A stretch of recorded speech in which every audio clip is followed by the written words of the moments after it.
fallout from the bombshell interview Coast TV conducted yesterday with this Democrat. Good evening. I'm Madeline Overturf. And I'm Charlie Sakaitis. After our explosive interview yesterday, things began to happen. State Republicans stood outside Legislative Hall. They are critical of how Democrats have handled the long absence of Stell Parker Selby, who's now been absent all 38 days of the legislative session. Now, just so you're clear, those 38 legislative days, they stretch over 6 months. Also, Republican lawmakers tell Coast TV they're getting more calls from those in Parker Selby's district who say they're not getting help from her or her office. And at least one Republican says Democrats are calling one of their own a traitor. This is Representative Medina Wilson-Anton. She told me her party's behavior regarding the absence of Stell Parker Selby has been, quote, disgusting. The chair of the Sussex County Republican Party came out of Legislative Hall to tell us what he heard about Representative Wilson-Anton. So as I was walking through Legislative Hall today, I've heard multiple staffers throughout as I'm walking. One of them specifically, as I overheard, said, "Can you believe what she did? She's a traitor." Daniel Willis is directly referring to Representative Medina Wilson-Anton. She spoke with me in depth yesterday in her office at Legislative Hall. Wilson-Anton tells Coast TV News other Democrats are okay with Stell Parker Selby's absence for up to 2 years. Wilson-Anton says her own party is prioritizing keeping the District 20 seat Democrat because they fear they'll lose the seat if a special election is held right now. I mean, they're not just saying it, right? Like, they're doing things to continue this, which is why I feel comfortable actually coming out and publicly doing this, because I don't want to be associated with that kind of behavior. I think it's completely unacceptable. I don't personally, if the seat were to go Republican, the seat goes Republican, it needs to be represented by someone from the community.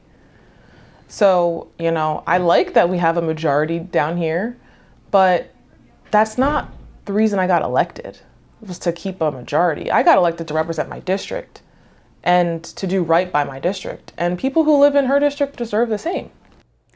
Representative Medina Wilson-Anton is also critical of how the Speaker of the House, Melissa Minor Brown, is handling this entire situation, and how she says Minor Brown's behavior has impacted staff members. I've been really disappointed in how the Speaker in particular has handled this situation. One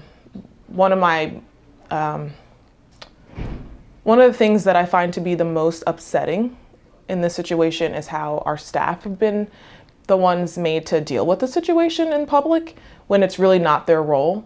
And it's like, if you would just deal with this situation with transparency, then everyone else can go about their jobs, right? Like, we have staff here that are so dedicated to our constituents, and they're tied up in dealing with answering questions that should have been answered weeks, if not months ago.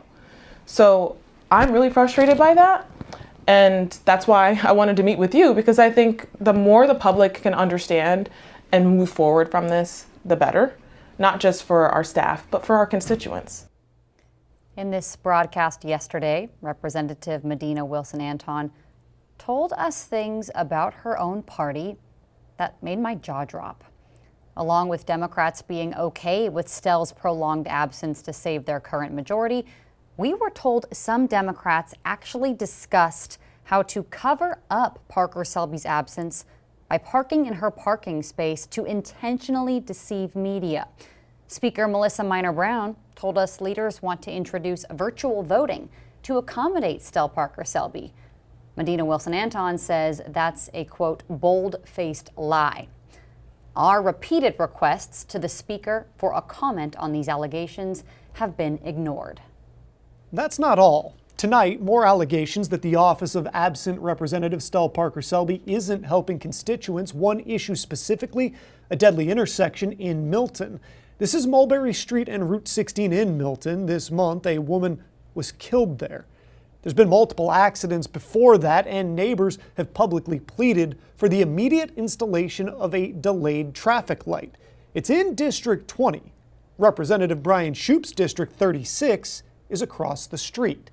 This map shows the district boundary lines. Shoup says he's getting more calls from people asking for help from him since Stell Parker Selby isn't answering the phone. Usually when somebody reaches out in a different district, I say, hey, I would be more than happy to help you. I will put you in connection with your representative, and I'll stay in loop in the conversation if there's anything that I can do. But in this situation, I feel like I have to take the driving force behind it because there is not an officer or representative that can take that driving force. For 3 weekdays, we have reached out to Governor Matt Meyer, the state's top Democrat, for a comment on all of this. We reached out to him because he told me this on Friday, June 6th. If I do hear directly from members of that district, they feel unrepresented and they feel like the governor should take action. Like anything else, I will take action. That was Friday, June 6th, and here's what the governor's team said in a statement today. Quote, as said before, this is a House issue, and we will not be commenting any further. All of this brings us to our Coast TV poll. We want to know, should Delaware Governor Matt Meyer influence his party to act on Stell Parker Selby's absence? Let's take a look at the updated results from last news hour. Well, 93% say yes, they do believe he should, and 7% say no. That's actually up a few percentage points from earlier. Mary of Georgetown says, quote, she needs to resign and a special election to be held. If you haven't voted, or if you want to leave your own comment, go to coasttv.com or use our mobile app. We will show you updated results tonight on Coast TV News at 11. Today again, we have requested a formal sit-down interview with House Speaker Melissa Minor Brown. We want to get the answers that people in District 20 have been asking about Stell Parker Selby for months. We have not heard back yet. For our complete coverage on this story right now, just head to coasttv.com.